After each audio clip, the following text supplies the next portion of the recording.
Welcome to a day in my life. Monday, 8 a.m., start with coffee, and then I sit down to listen to the weekly astro report and make all my notes of all the important transits happening, what that might mean in my life, and notes about how I can schedule my week. This planner, at the end of every day, write down everything I did, conversations, I track my habits, and then I have this really cool capsule I can look back through the year. I then move to my weekly to-do list, and based on the transits, I map out what I'm doing, what I'm not doing, and what we're eating too. This week is all about eating frogs, which is doing the things that have been holding you up. I'm wearing one of my favorite dresses and walking right next door to my studio. Here's my commute. My studio, which I call my atelier, is inside this 1920s apartment building. It's actually the last apartment I lived in on my own when I was 20 years old. The exact unit, isn't that crazy? The morning light here is so beautiful, and here I am coming in and waking up the space. I'm still figuring out what color curtains I want, so for now I raise these blinds. That one crooked one is killing me.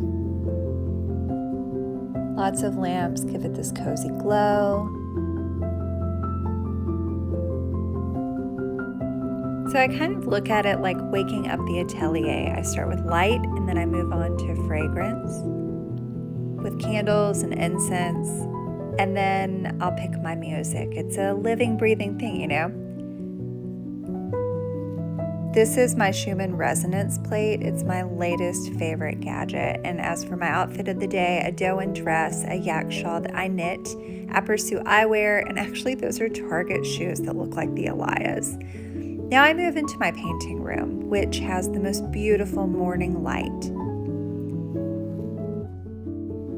Today I'm working on the last few commissions of the year, which I'm a little behind on, but I'm really grateful for collectors who give me so much grace to allow my creative process to unfold.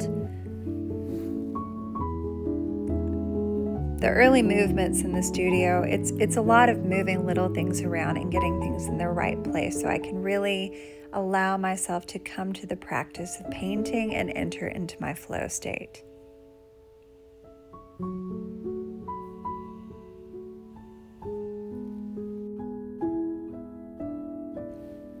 All the paintings on the wall are works in progress.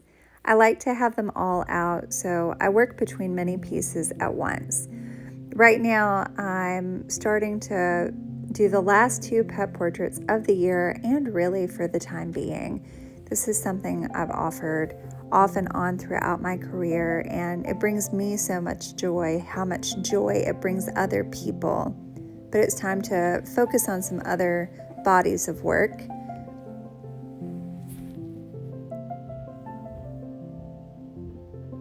I have all my things right where I need them, and now we get to paint.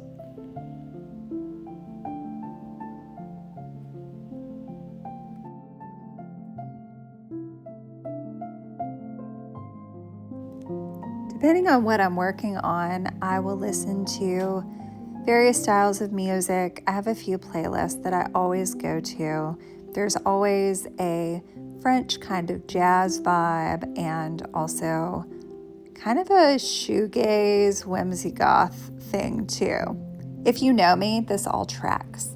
And sometimes if I'm working on a project like this that kind of still uses the left part of my brain, I'll listen to a podcast at the same time.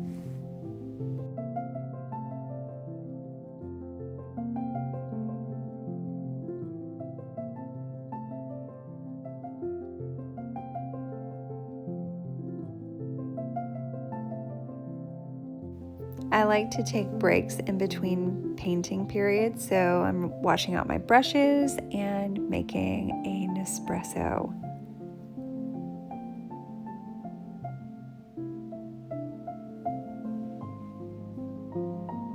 Oh crap. And if you're curious what I keep in my cabinets, coffee cups, a pitcher for flowers, jelly jars for wine at gatherings, some chocolate, some paper plates, which are my painting palettes, as you see here.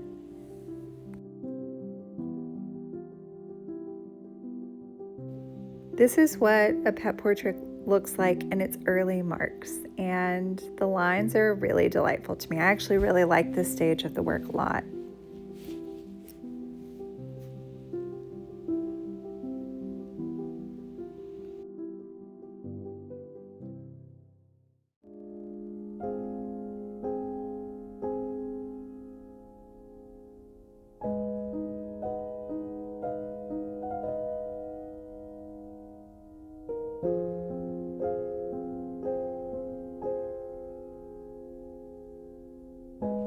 I think one of the things that would be said about my work is my use of color. It's kind of unexpected, and to create curly-haired beige dogs and shades of blue and periwinkle feels unexpected. But also, if you look at my flowers, I use colors that are found in nature but maybe don't exist in flowers in the way we know them. This piece here is a commission for a collector who came to me asking if I would paint her an interpretation of the flowers from Alfred Hitchcock's Vertigo. Hitchcock is one of my favorite directors. Total creep. I mean, the biopics are wild and frustrating, but also really good to watch. But I love his whole oeuvre of work. And yeah, this felt really exciting and dark and moody. And the flowers in that film represent obsession. And that just feels like a challenge that I love. As I'm sitting and editing this video and watching these clips of myself painting, I am really, it's cool to observe myself and seeing the technique at work. I did go to art school, and one of the first things that they told us was to keep your hand off of the surface, the paper, the canvas. And can you paint with more than just movement from your wrist or fingertips? Can you paint moving from your elbow? So it's cool to see the different ways that I make marks. I also challenge people when they come to me and we do sessions together exploring creativity and art and mark making. I like to challenge people to make marks in different ways than what feels like their go-to. How do you do that? Well, if you make really short marks, can you begin to make long marks? If you hold the brush close to the bristles, can you change that and hold it closer to the end tip?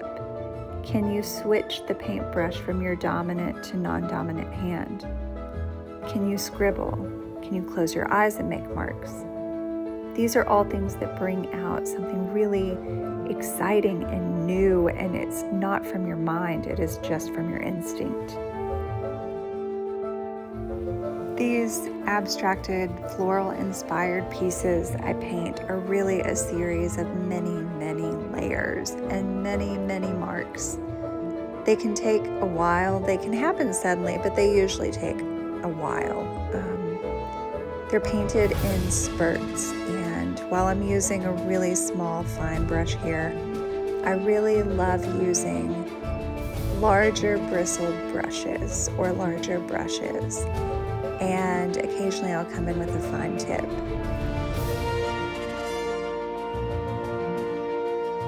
At this stage in the painting, I'm really softening my gaze and allowing my intuition, my instinct, my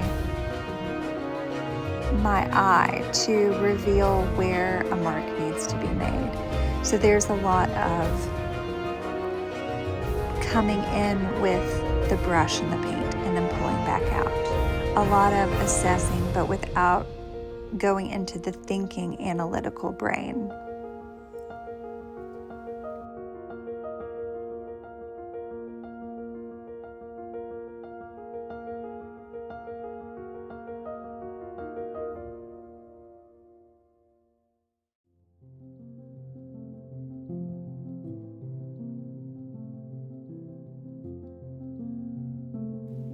And I'm never afraid to make marks. I'm never afraid of making the wrong mark. There is never a wrong mark. There is only the continuing, in my work at least, the continuing of layering. And at a certain point, there's just a knowing that an area is done, a mark is done, the piece is done. This one's not done yet. I'm still working on it.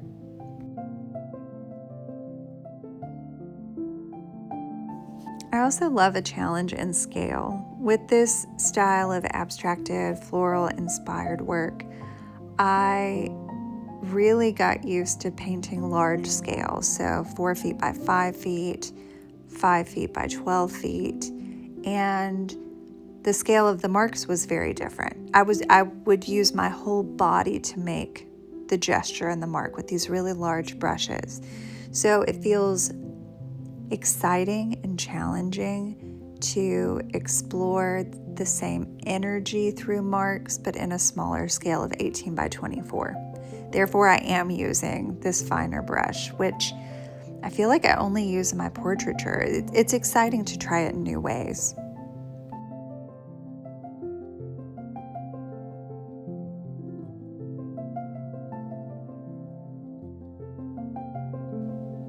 We can't be too precious with our mark making. I mean, some artists, they can. It's what they do. With this, I never want to be too precious, but I do want to be intentional. So again, you'll see me really step back and make these incredible pensive faces. And I realize the longer I paint, the more I scrunch up my mouth. Interesting.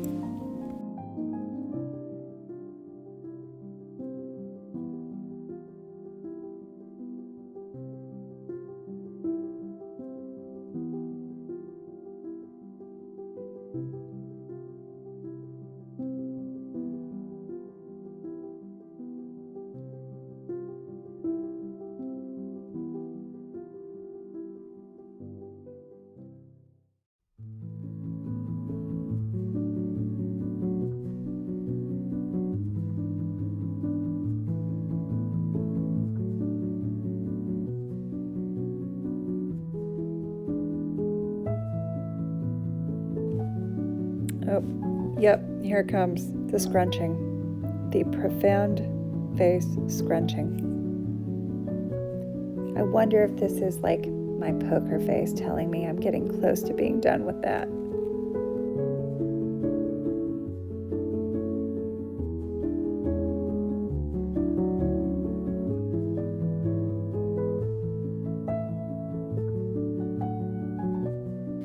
I mentioned I like to work on multiple things at once, so now I'm actually going to change it up and come to the table where I like to sit and paint flowers. This is also where I host my Paint With Me at the Atelier events, which more dates are coming soon. You know, it's midday, I need some fresh air. I'm going to walk right out the atelier door. I'm walking right by my house. And I'm going to do a walking to be magnetic deep imagining. It's this neural rerouting program I do. Love it. Done it for years. My friend Meg reached out suddenly and was like, hey, do you want to come over and I'll teach you how to use a sewing machine? And I was like, yes, absolutely. So I am getting my first sewing lesson right now. The crazy thing is I actually grew up in a 40,000 square foot sewing factory. My family has been generations and generations in clothing design and manufacturing. I was just a really bad student and didn't pay attention as a kid, which is so unfortunate. So I'm making up for lost time, and she really kindly loaned me this machine to take home, and I am working on my first quilt. Here you see me just learning how to use this particular machine.